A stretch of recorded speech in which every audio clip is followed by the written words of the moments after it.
is Philippine voters. There was a ballot that was rejected first. Live mula sa GMA Network Center, ito ang 24 Oras. Magandang gabi po, Luzon, Visayas at Mindanao. Malungkot na Pasko para sa libo-libong taga-barangay Katmon sa Malabon matapos lamunin ng apoy ang kanilang mga tahanan. Napaiyak na lang ang ilan nang makitang halos maabok ang kanilang ari-arian. Inabot ng mahigit 7 oras bago naapula ang apoy kagabi dahil nahirapan umano ang mga bumberong mapasok ang lugar. Pero iba ang idinaraing ng mga residente.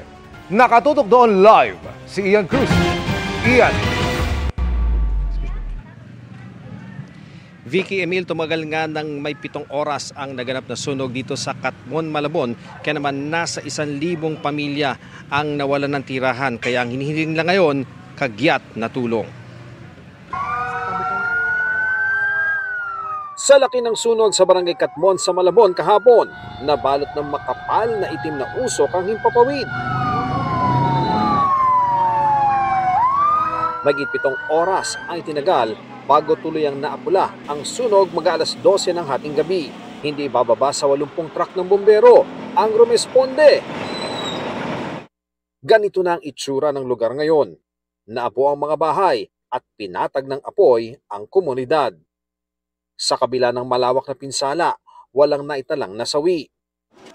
Si Mary Joy, emosyonal nang makitang halos wala nang natira sa kagagawa lang nilang bahay. Walang natira? Walang natitira, sir. Hindi namin alam kung paano mag-umpisa ulit, sir. Hindi namin alam kung makakatayo pa kami dahil walang-wala nga po eh.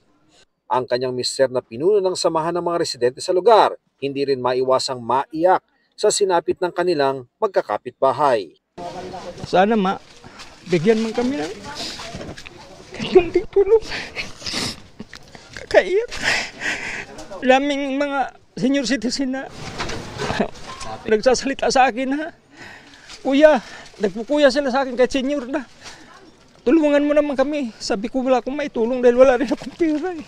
Wala halos mapakinabangan ang mga residente sa mga natupok na bahay maliban sa mga yero at bakal. Wala sa kanilang bahay si Joselito Javien at kanyang misis nang maganap ang sunog kaya wala silang naisalba. Kahit anong gamit ho, wala ho kami nailikas kahit nga damit eh. Pasalamat na lang din po kami. Yung anak ko po na nandito, nakaalis din po. Ayon sa mga residente sa ilang dekada nilang paninirahan, ito sa Sitio 6, Barangay Katmon, Malabon City. Ito na raw ang pinakamalawak at pinakamalaking sunog na naranasan nila. Ayon sa Malabon LGU, nasa 315 na bahay ang naitalang nasunog, kung saan halos 200 ang totally burned. Sabi ng Bureau of Fire Protection sa Malabon, malakas ang hangin at gawa sa light materials ang mga dikit-dikit na bahay, kaya mabilis na kumalat ang apoy. Kwento ng mga nasunugan, sobrang bilis ng pangyayari. So bali po yung kumalat na po talaga yung apoy, sobrang lakas na po. Mga sumasabog po na kuryente, opo. Puputok na lahat eh. So ang talaga naging thinking ko na nga lang, bit-bit ko sila, ganyan. Takbo na kami kahit saan kami makapunta, basta makalayo lang. Hirap din ng mga bumbero na mapasok ang lugar.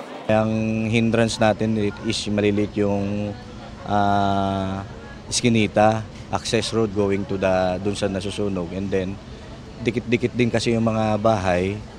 And then, yung mga tao habang nag-evacuate na, nandun kami, hindi kami makapasok agad-agaran dahil sa mga gamit nila. Pero sabi ng ibang residente, Walang tubig. Nung dumating at hindi sila pumasok dyan sa area na yan. Walang bumbiro dyan. Ang katotohanan yan, isang hose lang ang dumaan dito. Sa daming bumbiro, isang hose lang. Ang maraming nagtulungan yung tao. Hindi po totoo yun. Ginagawa po namin yung trabaho namin. Yung sinasabing nawalan ng tubig, siguro yung kasi yung fire truck natin, ano lang naman yan eh. 1,000 gallon lang, may minuto lang po siya na mauubos agad, pero may nagsusupply naman. Nasa 3 evacuation centers na ang mga nasunugan, kaya sa mga tents sa covered court ng Katmon Integrated School, na ibibigay naman daw ang mga pangunahing pangailangan nila. Pero may mga pamilya pang hindi nakakapasok sa evacuation center gaya ng pamilya ni Mary Jane. Wala pa man siyang kamag-anak sa Metro Manila kaya sa tabi ng tapunan daw ng basurahan at tulog ang pamilya. Kahit matulugan lang talaga namin kasi hindi kami taga rito. Taga Butuan po kami. Mahirap naman siya kasi may sakit kasi ako sa puso eh. Sabi namin, standby, wag silang aalis kasi nga po ginagawa po namin yung paraan namin.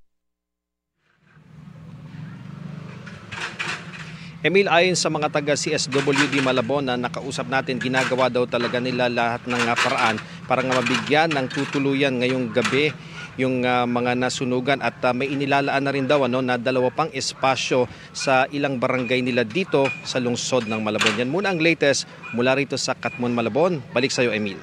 Maraming salamat, Ian Cruz.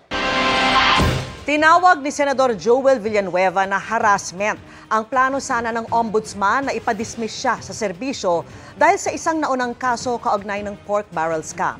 Sa huli, natuklasang isinantabi na pala ang naunang desisyon ng dating ombudsman kaugnay niyan. At nakatutok si Salima Refran. Inanunsyo kanina ni Ombudsman Jesus Crispin Remulla na susulat siya sa Senado para hingin ang pagpapatupad ng kautusan noong 2016 ni Ombudsman Conchita Carpio Morales na dismissal from public service laban kay Senador Joel Villanueva. Kaugnay ito ng kasong administratibo ni Villanueva sa kanyang pagkakaugnay sa pork barrel scam noong siya'y Sibak Party List Representative pa, matapos mapunta sa umano'y peking NGO ni Janet Lim Napoles ang 10 milyong pisong PDAF o Priority Development Assistance Fund noon ni Villanueva. Ang dismissal order na ito hindi pinatupad ng Senado dahil tanging Senado at mga kapwa-senador lamang daw ang makakapag-alis sa kapwa-senador sa pwesto sa pamamagitan ng investigasyon at ng ethics complaint. Pero matapos itong sabihin ni Remulla, si Villanueva may inilabas na imahe ng isang desisyon ng ombudsman kung saan nakalagay na wala raw probable cause at dismissed na raw ang kaso. May petsa itong July 31, 2019, panahong ombudsman na si Samuel Martires. Naglabas din siya ng clearance mula sa ombudsman na nagsasabing wala siyang nakabimbing kasong kriminal o administratibo sa Office of the Ombudsman. May inilabas din si Villanueva na certification mula sa Sandigan Bayan na hindi siya akusado o defendant sa anumang kaso roon. Pareho yung inisyu nitong September 10, 2025. Sa mensahe ni Villanueva sa reporters, tinawag niyang harassment ang gusto ni Remulla. Si Remulla, iginagulat na may ganito na palang desisyon si Martires na anyay isinekreto umano. I was confronted with a decision signed by former Ombudsman Martires dated July 2019. Lumabas lang siya nung sinabi kong may gagawin ang Ombudsman tungkol dyan. It's a surprise secret decision. Well, nobody was raising that issue before. Joel Villanueva kept quiet through all the years. Ombudsman Martires never spoke about it. Di ba? Parang secret decision siya. Alam niyo ba yon? Did you know about it? Nobody knows about it. Gate ni Remulla, hindi harassment ang kanyang ginawa. It's not harassment. It's something that everybody thinks to be still valid. That can turn out to be not valid anymore due to a secret decision. Dapat kasi hindi naman na-publish yan, hindi yan nilabas. Nobody knew about it. Kahit na sa Senate mismo, hindi nila alam yan. Sa panayam ng Super Radio DZBB, kinumpirma ni Martires na may ganito siyang desisyon. Anyay 2018, pag-upo niya bilang ombudsman nang maghain si Villanueva ng motion for reconsideration laban sa desisyon ni dating Ombudsman Morales. Ang argumento raw ni Villanueva, forged o pineke umano ang kanyang mga pirma sa mga dokumento at nagpadala rin ng NBI findings kaugnay nito. Inilagay lang daw si Villanueva sa request ng Buhay Party List, ngayong hindi naman siya miyembro ng party list na ito. There is no evidence on record na yung pera na tanggap ng Buhay Party List ay napunta kay Senator Joel Villanueva. I dismissed both cases, criminal and administrative cases. So doon sa kaso, doon sa administratibo na sinasabing dismissed from the service, nireverse ko yon at dinispis ko yung administrative case. Itinanggi rin niyang isinekreto ang desisyon. Abay, hindi ko alam kung anong sikreto sa amin kasi kung titingnan, mayroon kaming tinatawag na CCMS, yung Case Management System. pag yung kaso ay nare-release, napupasok yan sa system eh. So nandun sa system, na na-dismiss ko yun, wala akong sekretong ginagawa sa aking trabaho. Lahat nakabuyang-yang. Sabi ni Remulla, inaaral nila ang desisyon na ito ni Martires. Pero dahil dito, hindi na siya susulat sa Senado. Nagbago na yung premises natin. I think that it's something that raising more questions than answers. Diba? Lalo na dito, sir, sa opisina. Lalo na sa opisina ito. Para sa GMA Integrated News, Salima Rafra, nakatutok, 24 oras. Ito si Villanueva ng official transmittal letter ng Ombudsman noong 2019 na nagbibigay abiso sa Senado ukol sa desisyong nagbasura sa criminal case laban kay Villanueva. Aminadong nagsuspecha si DPWH Secretary Vince Dizon sa sanhi ng sunog na sumiklab sa gusali ng Bureau of Research Standards sa DPWH compound sa Quezon City. Hihintayin muna ng DPWH ang pinal na resulta ng investigasyon ng BFP bago sabihing walang kinalaman sa mga proyekto ang sunog. Nakatutok si Joseph Morong. Sa paunang investigasyon ng DPWH na ibinatay sa impormasyon ng Bureau of Fire Protection o BFP, lumalabas na electrical failure sa kisame ang mitya ng sunog sa compound ng DPWH sa Quezon City kahapon, hindi dahil sa nag-init na computer gaya ng unang sinabi. As sa third floor ito ng Bureau of Research and Standards at hindi sa opisina ng DPWH Mimaropa gaya ng nabanggit ng isang DPWH official sa Senado. Pagtitiyak ng DPWH, hindi bahagi ang Bureau sa implementasyon ng mga proyekto. Wala tayong nakikitang critical na dokumento dito, no, na which may be critical in the ongoing investigation. Ang mga dokumento na nasa opisina ay mga manual, design at technical guidelines at walang tungkol sa flood control projects. All of these are scanned and 100% backed up in our online and physical drives. Aside from the digital copy, ay in-require po ni Secretary na ipadala po dito sa Central yung mga dokumento. Pero aminado si Public Works Secretary Vince Dizon na nagsuspecha sila noong una, lalo't kasagsagan ng investigasyon sa maanumalyang flood control projects. Lalo na kaming mga bago dito sa DPWH, lagi kaming suspitsyoso, sinadya ba to? At ano ang mga dokumentong nandun? Kaya hihintayin nila ang pinal na resulta ng investigasyon ng BFP bago sabihing walang kinalaman ang sunog sa mga flood control projects. Dito sa Central Office ng DPWH, nakalagak ngayon yung mga dokumento kaugnay ng mga flood control projects. Dito na ito ipinaipon simula ng investigahan ng DPWH ang mga proyekto. Ang mga dokumentong ito ang magiging ebidensya sa mga kasong isasampa. Pero bago pa man yan, hinahabol na ang pagbabalik ng pera sa taong bayan, tulad ng pagpapafree sa mga ari-arian at pera ng mga sangkot.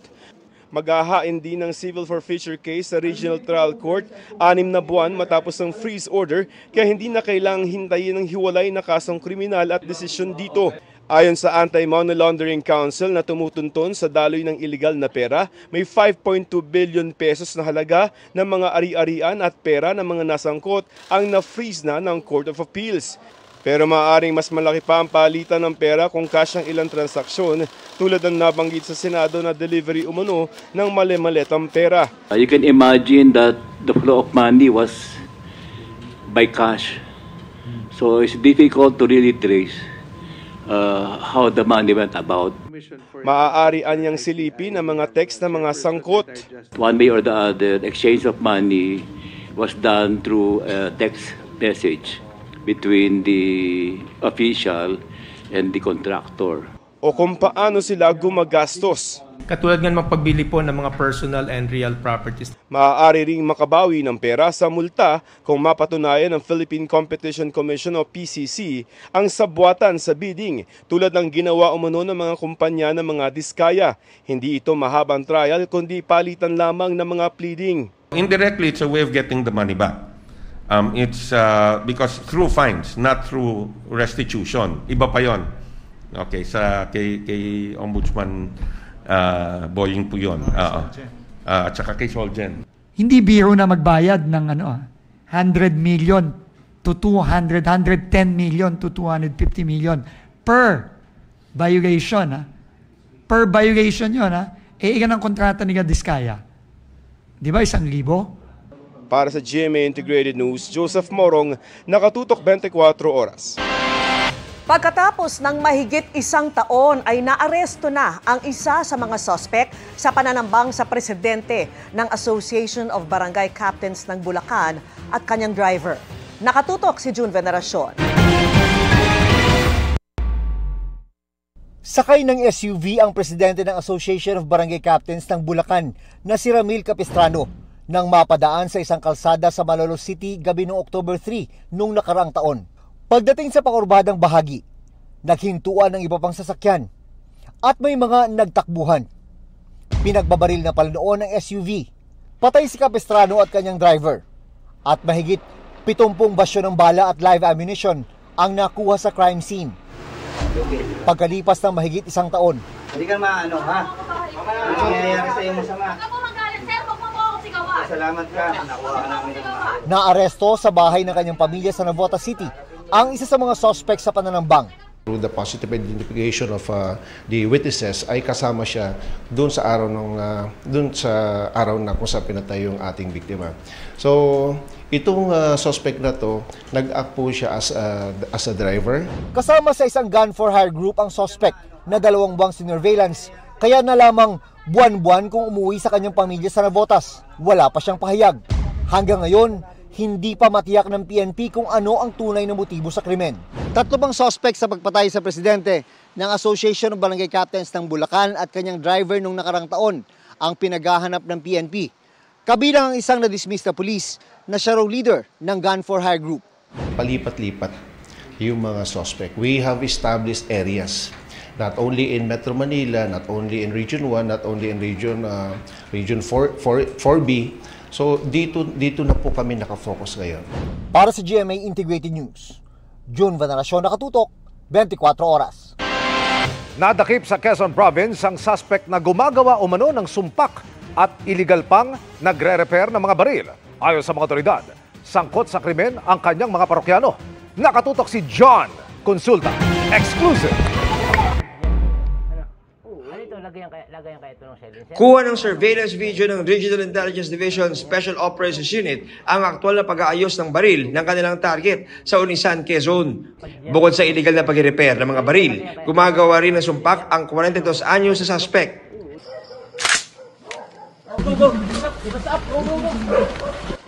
Sa bahay na ito siya na corner. Nakumpiska sa kanya ang isang caliber 38 na baril, isang calibre 45 at isang sumpak na ginawa raw para sa isang kliyente. Meron nga mga shooting incidents dito sa Bundok Peninsula, dito sa Quezon. No? And may mga nahuli tayo na mga suspect and nakita natin na yung mga ginagamit nila na firearm is itong sumpak. Meron din tayong mga firearm na nahuli sa kanila na walang serial number. Doon natin nalaman na ang gumagawa nito is local. Ayon sa PRO4A, ibinebenta raw ng 1,200 hanggang 2,000 pesos ang isang sumpak o di kaya pag-ayos ng baril ng mga kliyente ng suspect na minsan ay ginagamit umano sa krimen. Ito po ay illegal, no? Walang permit, walang lisensya itong gumagawa ng mga sumpak at saka mga paltik. Napakalaki ng tulong ng community kung saan nahuli itong suspect natin dahil sila mismo ang nag-report, no, sa ating mga kapulisan at nahuli nga ito dahil nga kung minsan nagpapaputok yung suspect doon mismo sa loob ng kanyang bahay para i-test. Wala pang pahayag ang suspect na naharap sa reklamong paglibag sa RA 10591 o Illegal Manufacture and Illegal Possession of Firearms and Ammunitions. Para sa GMA Integrated News, John Consulta, nakatutok 24 oras. Ininspeksyon ng Transportation Department ang kahandaan ng Ninoy Aquino International Airport para sa dagsa ng mga pasahero ngayong Undas na inaasahang aabot sa mahigit 1 milyong katao. Sinuyod naman ng MMDA ang mga kalsada malapit sa mga sementeryo. At nakatutok si Darlene Kai. Sinuri ni Acting Transportation Secretary Giovanni Lopez ang kahandaan ng NAIA Terminal 3 sa inaasahang dagsa ng mga pasahero sa paparating na undas. Kabilang sa sinilip ang bagong bukas na mezzanine food hall, gayon din ang mga check-in counter. Pati ang self-check-in kiosks na malapit na raw magamit ng mga pasahero, kung saan maaaring iproseso ng mga pasahero ang kanilang pag-check-in sa flight nang hindi na pumupunta sa counter. I-input lang nila ang booking information at isascan ang passport at mapiprint na rito ang kanilang boarding pass at mga tag na ilalagay sa mga bagahe. Ito po yung sinasabi natin na gusto natin ng world-class facilities. Ginagawa na po ng NNIC yan. Pangako ng pribadong kumpanya na namamahala sa NAIA, mas maginhawa ang biyahe ngayong darating na undas. Wala nang traffic ang kalye papunta sa airport, number 1. Wala nang traffic ang departure and arrival curbside. Number 3, mabilis ang check-in ng airline. On-time schedule ng mga flight. Better customer experience. Inaasahan daw ng pamunuan ng NAIA na mas daragsa yung mga pasahero ngayon kung ikukumpara noong nakaraang undas, pero nakahanda naman daw ang paliparan para rito. 1.35 million o 135,000 kada araw ang inaasahan nilang pasahero sa NAIA mula October 27 hanggang November 5. Mas marami sa mga pasahero nito sa parehong panahon noong 2024. Sa kabila ng dami ng pasahero, maluwag na tayo ngayon. Improve ng husto ang passenger experience. Dito natin makikita ang pakikipagtulungan ng mga airlines at other stakeholders. Sapat din umano ang kanilang mga upuan. Kamakailan lang ay nanawagan si Kapuso actress Bianca Umali sa pamunuan ng NAIA na maglagay ng dagdag na upuan sa NAIA Terminal 3 para hindi na kailangan sa sahig umupo ang mga pasahero. Kita nyo naman, ang dami nating mga renovations na ginagawa. So magbo-board up tayo doon sa ibang facilities, kailangan i-adjust natin ang mga silya. So maraming mga upuan pero ugali talaga ng ating mga Pinoy yan ng mga kasama natin. Kahit na nakikita naman nila na mayroon pang available seats sa mga malalapit na lugar, talagang mas gusto nilang umuupo sila doon sa ibaba. Marami pa tayong mga upuan dito. Nauna nang nag-inspeksyon ng Transportation Department sa mga bus terminal. Tuloy-tuloy na ang pagbabantay hanggang undas. Sa mga susunod na araw naman po ay sa ating mga pantalan. Pero meron na tayong off-plan undas, nakaredy na ang LTO, LTFRB, lahat na ating mga Coast Guard. Sa mga expressways, handang-handa na po kami. Ang MMDA naman, sinuyod ang palibot ng Manila North Cemetery at iba pang kalsada sa Metro Manila bilang paghahanda sa undas. Pinaghahatak ang mga iligal na nakaparada tulad sa Blumentritt. Sa Aurora Boulevard naman, kinumpiska ang ilang lamesang nasa sidewalk. Kinausap din ang mga nakatira malapit sa Manila Chinese Cemetery. Dahil alam naman po natin, marami sa ating mga kababayan, definitely babiyahe po at dadagsa po ang mga tao sa mga bus terminals. Hindi lang po mga pampublikong transportasyon na terminal ang i-clear po natin. Also yung mga ruta po natin from Mabuhay Lanes, alternate routes, and definitely yung mga kalsada na malapit po sa mga sementeryo. Mula mahigit 25,000 naman ay itinaas na sa 31,000 ang mga pulis na magbabantay sa nasa 5,000 sementeryo sa buong bansa. Para sa GMA Integrated News, Darlene Kai, Nakatutok, 24 Oras. Good evening mga kapuso! All set na sina Kapuso host Gabby Garcia at Mavi Legaspi para sa PBB Celebrity Collab Edition 2.0 na mapapanood na simula Sabado, October 25. Si Mavi sumailalim pa sa mga workshop habang si Gabby excited nang makasamang iba pang host this season. Yan ang chika ni Aubrey Carampel.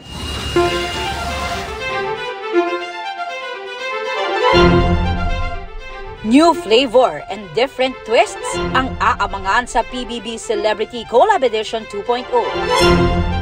Sa pagbubukas ng bahay ni Kuya ngayong Sabado, October 25, di lang mga bagong housemates na Gen Z Sparkle at Star Magic artists ang makikilala, kundi isa pang nagbabalik sa bahay ni Kuya. Makakasama siya ni na PBB Kapuso hosts Gabby Garcia at Mavi Legaspi sa paghahatid ng updates at kwento ng pagpapakatotoo. Kahit kami, na-shook din kami sa announcement na yun in a good way. So, abangan nila yun. But nonetheless, the same set of hosts, I'm so happy to still be working closely with, especially si Ate B, si Ate Bianca, and si Robbie. Kaming tatlo kasi yung lagi magkakasama for the primetime episodes. And of course, my updates, my PBB updates daily. So excited kasi we also built this certain relationship na hindi lang siya sa trabaho. We also get to talk about other things than work, about life, diba? Yung mga advice nila. Si Mavi naghanda raw talaga this season at nag-hosting workshop pa. To help improve my hosting for this season, of course, syempre bilang host or bilang actor, there's always room for improvement. So of course, we all want to give everyone a better show this season. Aside from PBB, may kanya-kanya ring pinagkakaabalahan sina Gabby at Mavi. Si Mavi with the Legaspi family, bida sa Kapuso Afternoon Prime series na Hating Kapatid. Abangan daw dahil malapit na silang lumabas ng kanyang twinnie na si Cassie. I'm very proud, I'm very happy with the show, and sana tuloy-tuloy lang. Si Gabby naman, fresh from her very first Paris Fashion Week experience. Very memorable nga raw ito dahil kasama niya ang boyfriend na si Khalil Ramos na kumuha ng kanyang photos and videos. Wala rin daw siyang glam team, kaya sariling sikap lang daw ang kanyang hair and makeup, pati na ang paggawa ng content. So Khalil took all of my content, video, photo, lahat. Siya yung kumbaga nag-pre-prod kami sa Manila para pagdating namin doon, smooth sailing na lahat. Which is, I think, it's also very successful and easier for me kasi at least meron na kaming, may communication na kami ni Khalil na walang makakapantay ng ibang team. Aubrey Carampel, updated sa showbiz happenings.